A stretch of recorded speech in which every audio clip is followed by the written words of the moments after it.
नमस्कार साथियों, तो हम पढ़ रहे थे अब तक राज्य प्रतीक चिन्ह। क्या पढ़ रहे थे? राज्य प्रतीक चिन्ह। उसी सीरीज को कंटिन्यू करते हुए आज हम हमारा नेक्स्ट टॉपिक देखने वाले हैं, जिसका नाम है राजस्थान का राज्य पशु। क्या नाम है? राजस्थान का राज्य पशु। हमने पिछली वाली सीरीज में देखा था राजस्थान के राज्य पक्षी, राजस्थान का राज्य वृक्ष। पिछली बार देखा था राज्य वृक्ष और पुष्प। तो हमने देखा था खेजड़ी और रोइडा को। तो आज हम स्टार्ट करने वाले हैं राजस्थान के राज्य पशु, जो कि आपको डायग्राम में दिख रहा। क्या है? चिंकारा। क्या है? ये हिरण जैसा दिख रहा है आपको, है ना। ये राजस्थान का राज्य पशु है, दिखता हिरण की जैसा है। इसे छोटा हिरण भी कहा जाता है, एंटीलोप। छोटा हिरण, या नहीं हिरण नहीं बोलेंगे तो एंटीलोप। ठीक है, ये राजस्थान का राज्य पशु है। राज्य पशु याद रखना, ये वन्य जीव श्रेणी में। किसमें? वन्य जीव श्रेणी में राजस्थान का राज्य पशु चिंकारा है।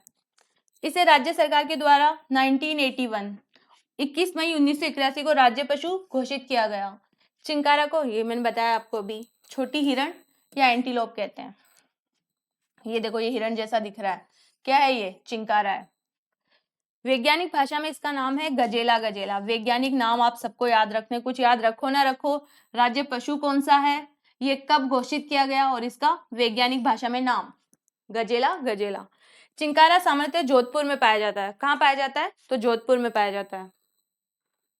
इसके अलावा हमने पिछली बार देखा था वन्य जीव श्रेणी, इस बार देखेंगे राज्य पशु पशुधन श्रेणी। पशुधन श्रेणी में हमारा राज्य पशु ऊंट है। राजस्थान का राज्य पशु ऊंट, पशुधन श्रेणी में।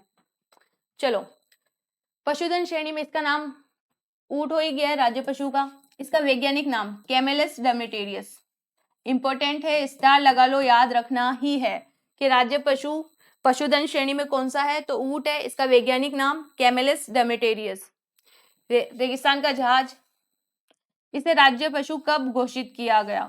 30 जून 2014 को इसे राज्य पशु अधिसूचना जारी हुई 19 सितंबर 2014 को।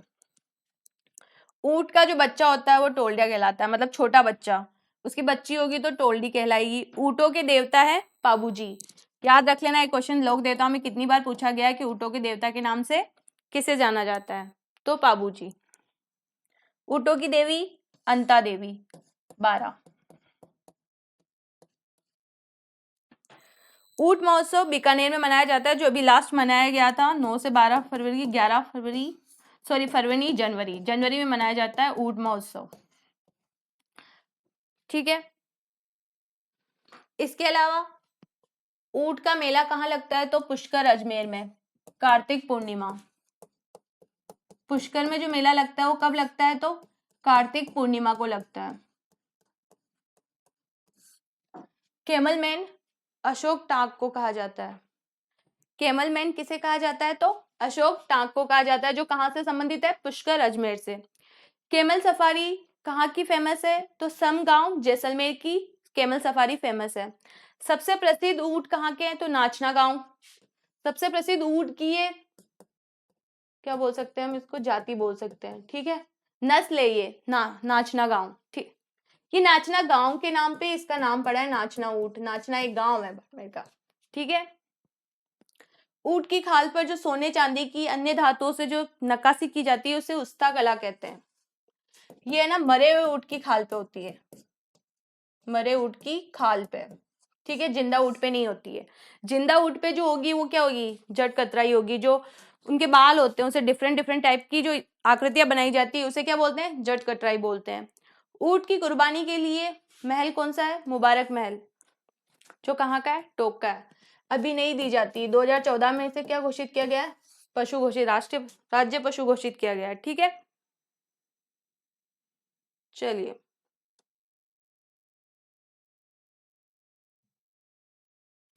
अब आप हम मुझे ये आंसर देखिए, ये जो ऊंट का फेमस आभूषण है, ठीक है, ऊंट के गले का जो फेमस आभूषण है, तो ऊंट के गले का जो फेमस आभूषण है वो कौन सा है, इसका आंसर आप मुझे कमेंट बॉक्स में करेंगे। तो अगर वीडियो अच्छी लगी तो प्लीज चैनल को लाइक करें, शेयर करें और सब्सक्राइब करें। Thank you.